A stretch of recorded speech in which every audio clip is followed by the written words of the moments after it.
Those who grew up in the Caribbean will know what I'm talking about. Hence the name, I use the name Bushwoman.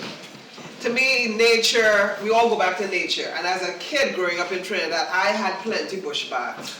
Plenty bush baths before you go back to school, right? And when you want to make tea, it wasn't Lipton's at the time and all of that. You had to go in the yard, go and pick some lime bud tea, some soursop leaf tea, pick some of this, some bacano. All of us know what bacano is, yes? And lemongrass, fever grass. So, and I still make my own bush tea, as a matter of fact, to this day. That's how I grew up. And you can make your own bush teas in your own house with some ginger, turmeric. What you have in your kitchen, you can make it as your bush tea to heal your body. So, to this afternoon, I have the honor, I've known Michael Manswell, oh my God, for donkey years. We're dating ourselves. Yes. So let me just read a short synopsis of Mr. Manswell's credits here and the use of the phone. Michael Manswell, dancer, singer, choreographer, teaching artist, artistic director, Orisha devotee. He studied at Brooklyn College and has toured Europe, UK, the Caribbean, Central America, and Africa. He studied dance at the Trinidad Dance Theater, worked with BC's Jeffrey Holden, he's passed on, yes?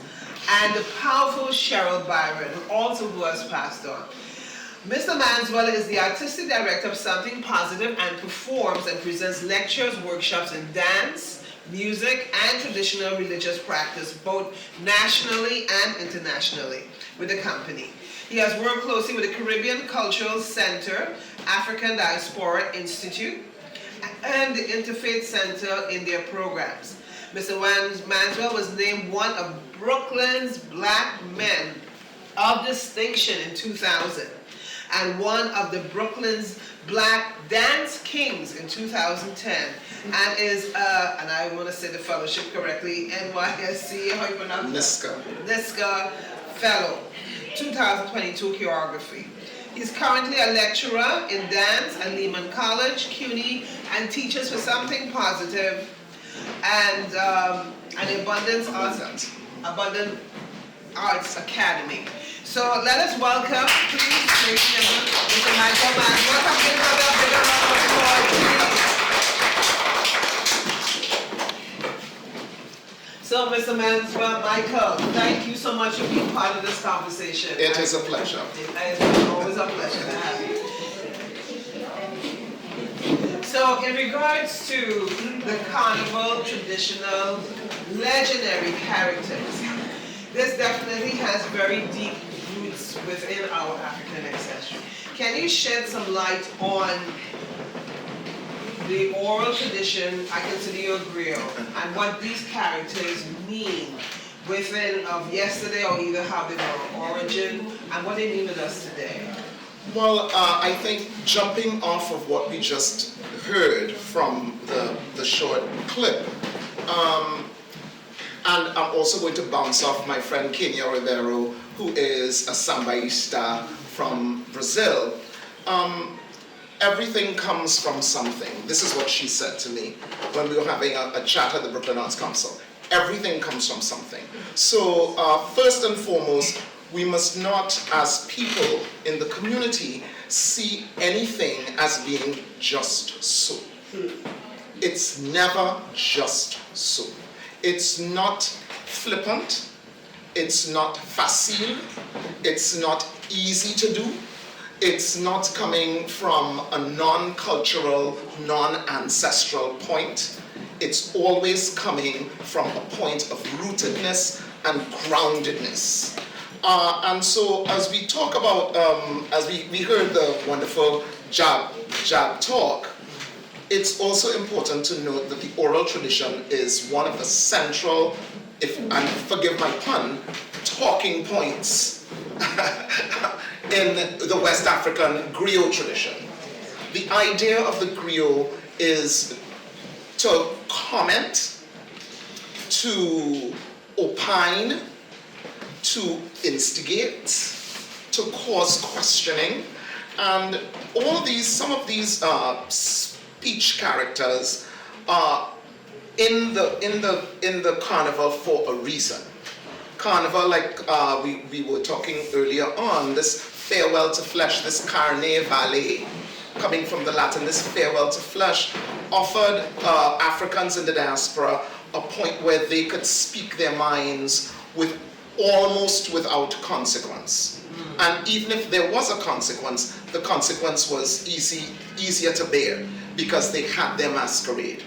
And so the idea of speech, oral tradition, permeates everything that's coming out of that sub-Saharan West African coastline into the Caribbean, brought in by enslaved Africans. So you want to really make sure that at all times as we communicate about these masquerade traditions, that it is coming from a point of rootedness, groundedness, a real history, a real magical history in a way, and out of the courts of Senegal, of Mali, of all those other sub-Saharan black African countries is this griot figure that goes out into the community in a way to enchant, in a way to pull in a way to hypnotize, in a way to make you question, like, what is that you're singing? What is that? What is this bush tea? You know, when you throw it out there, it's like something we don't know. There is something that bubbles up, a kind of curiosity that says, I wonder what Najami is really talking about. And so we need to question Najami.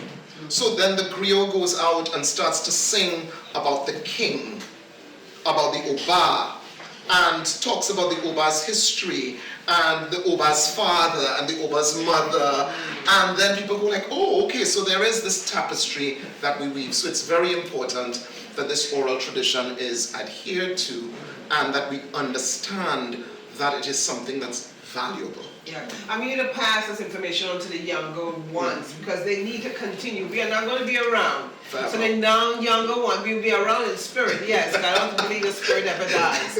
But we need to educate the younger ones so they can continue the oral tradition.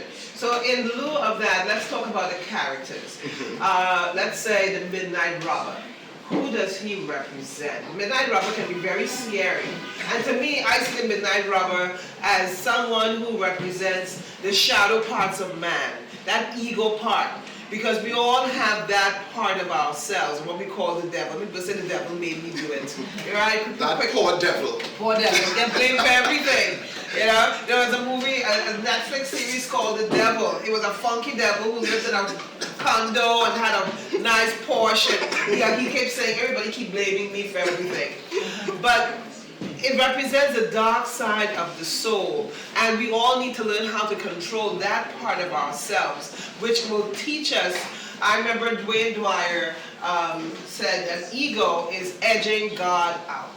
When you let the ego control you, jealousy, envy, hate, greed, all of these things are part of the ego. So, Midnight Robber, what would you say about the Midnight Robber? Midnight Robber, actually my uncle played Midnight Robber.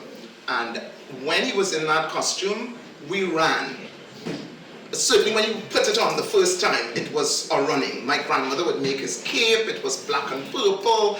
It had all the, what I call the classic Christian, Roman Catholic connotations of death, destruction, and fearsomeness. So in a typical Catholic funeral, people wear purple and black or black and white or something like that. So this speech character took this on. Really and truly, the Midnight Robber is, like you rightly said, you know, that pulling on the consciousness. It's pulling on the collective, and I don't want to say subconscious, the collective consciousness, that point, that liminal point of dark and light, that pulls us one way, either the way of expansion or the way of contraction. We won't say positive and negative because then it gets a little too dramatic and too Western. So we want to just the idea of contraction and expansion. And it is dominated by men. We speak of the divine feminine, as in Damlarin, but there is also the divine masculine, this idea of aggression. Now, when you listen to what he's saying, if you were to really listen, because these masqueraders take time to write out this whole story, this whole narrative, it's not really about death and destruction, but it is about bravado. It is about, it's me. I have come from the depths of blah, blah, blah, blah, blah, blah, and you know, blah, blah, blah. And interestingly enough, when we look at it again, we see that it's also being influenced by American Western cowboy theater. The whole idea of the sheriff is riding into town, everybody needs to just be quiet. You just see the tumbleweed going. It's that kind of thing. So the midnight robber has his dance and so on. And if you don't want to be part of his retinue, you pay. So my uncle had these little coffins, these baby coffins. They were about this big, and they would be open, and you had to drop your money in there, because if not, he was coming for you. You know, it was a way too of symbolically paying for the spiritual message. Yes. It's very interesting in that world of half-light that you're paying for this spiritual message to come. And what would you say of the baby doll character? I find the baby doll character very fascinating. Well, baby doll character, Karen and I, we were part of Jouvay Fest. Our first, the first foray of Jouvay Fest into Africa was Morocco. And we were in rehearsal, and it was one of the times when I found myself at a loss for words. Rare for me.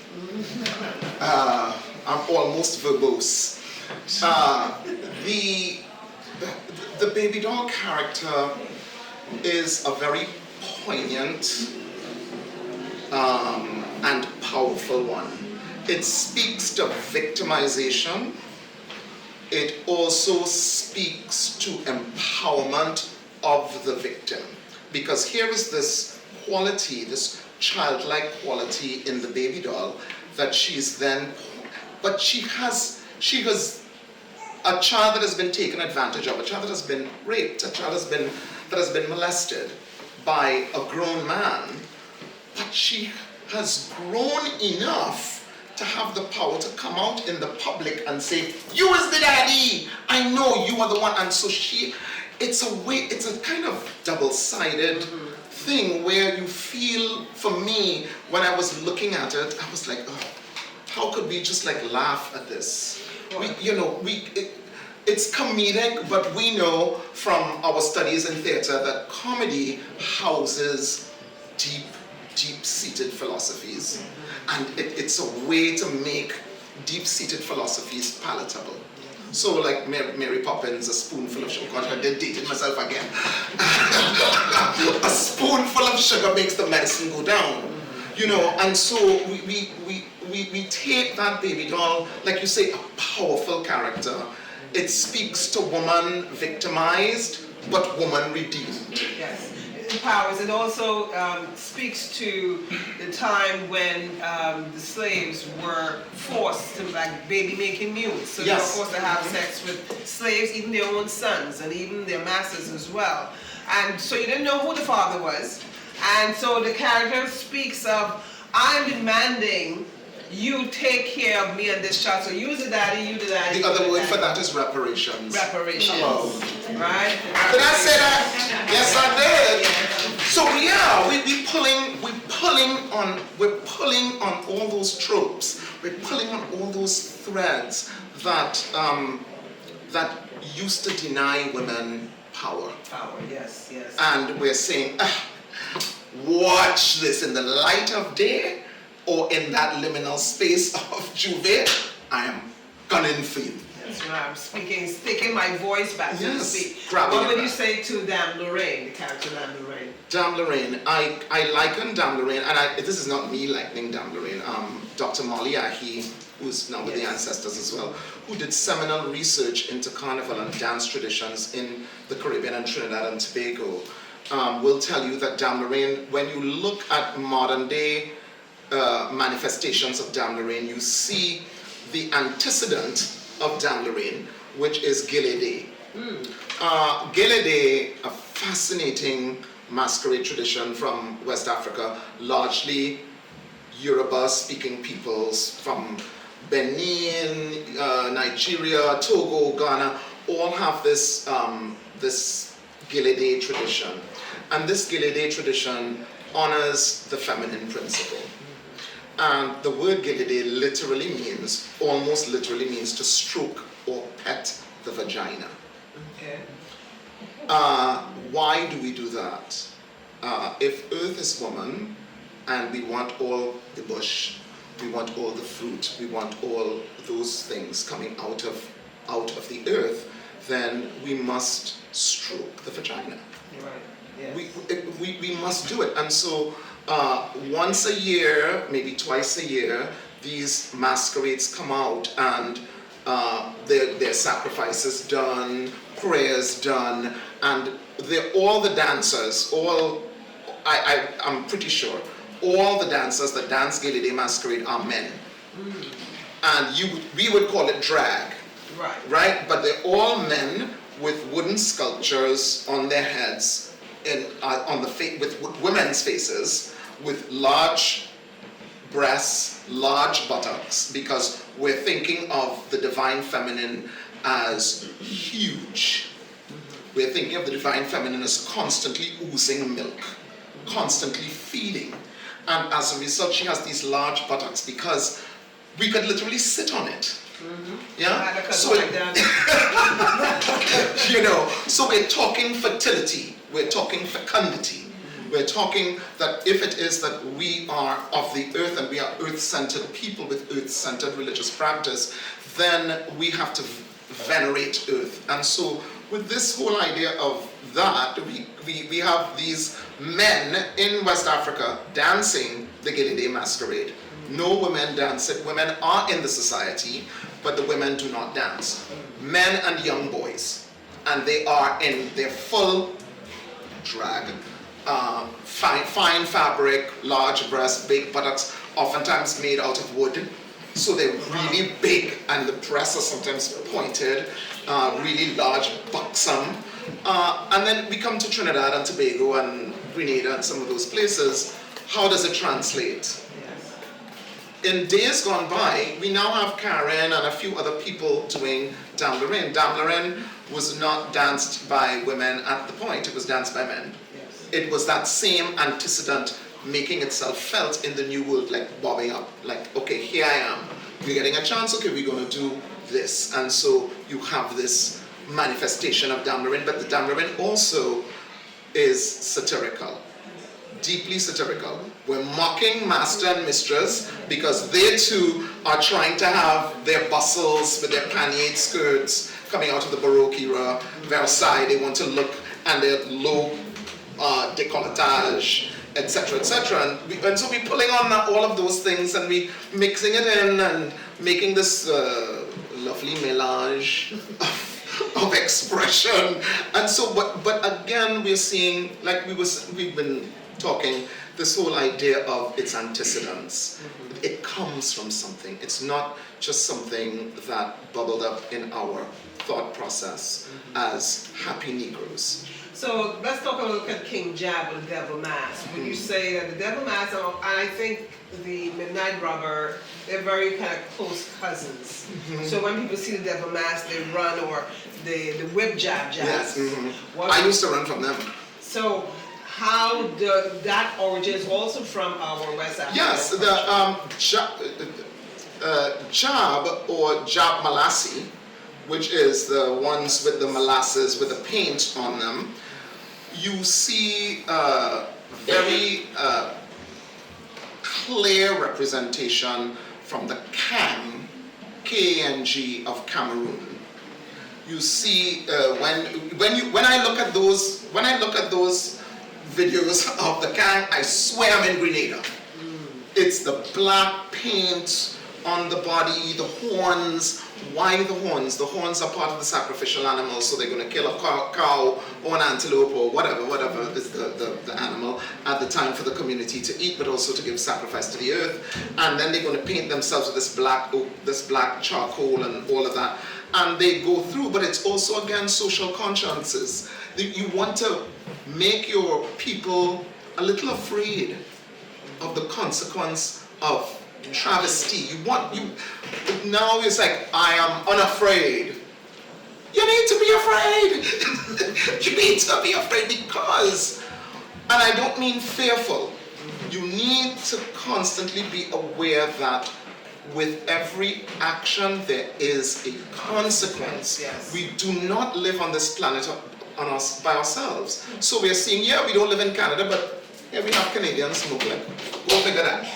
So we don't support Canada and the environmental things, but is it affecting us? Yes, it is. So it's, again, that whole idea of a social conscience, the whole idea of pulling the society or the community back into order, or saying, listen, this is coming.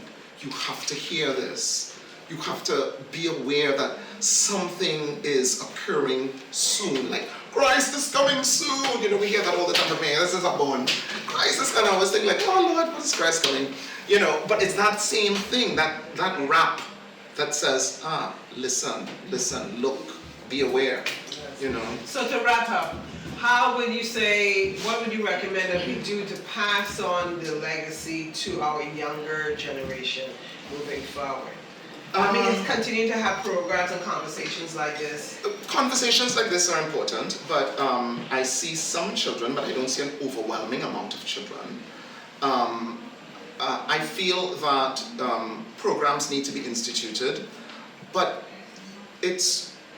right now, it's too little to make a deep dent. What we need to make is a deep dent. So what we want is a wave.